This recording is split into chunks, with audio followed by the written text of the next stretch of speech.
This is me with my family circa 1984. Notice the feathered hair and the shiny gloss on the photograph.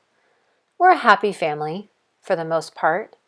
My parents love each other, and my brother and I enjoy an ease in our relationship that's still present with us today. This is me before the first blooms of adolescence. And here I am at 12 with my best friend Stephanie. It's Halloween, and we're having a blast. My mother sewed our costumes, and we wore them proudly. My primary concerns are what we think and say and do in our peer group. In the 7th grade, I joined a girls' organization called Job's Daughters, and this social group will be my primary activity and focus for everything outside of school until I finish high school. I'm an excellent student, active in my church youth group, and I have a circle of good friends. These things protect me from the grief and suffering that arrived my first year of high school. In the winter of 1989, my mother was diagnosed with cancer.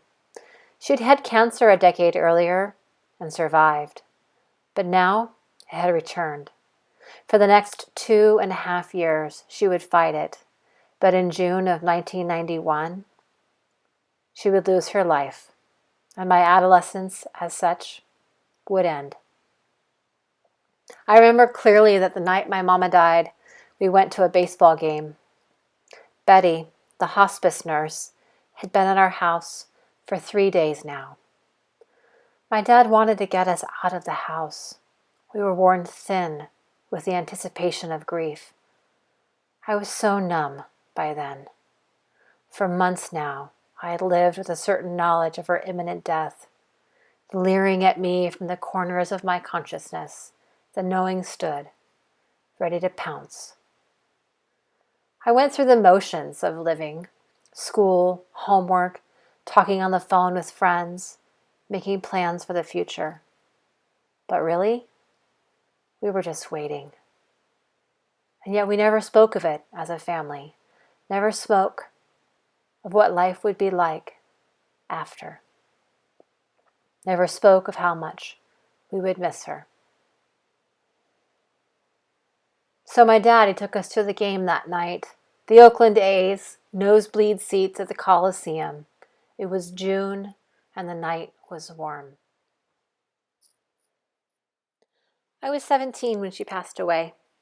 A girl woman perched on the edge of adulthood. It's been 23 years now. I've lived longer without her than I lived with her.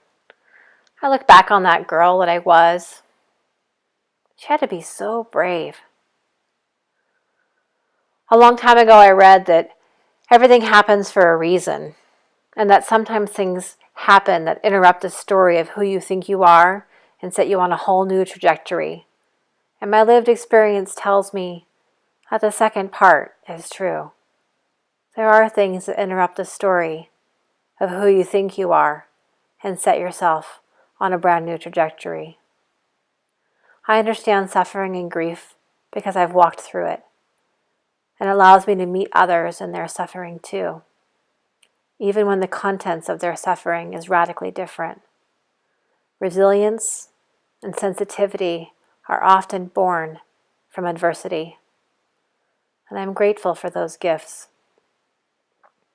But I will stop short of linking suffering with redemption, for to do so does harm to her memory and all that she stood for, and also all that I seek to strive for in my own adulthood.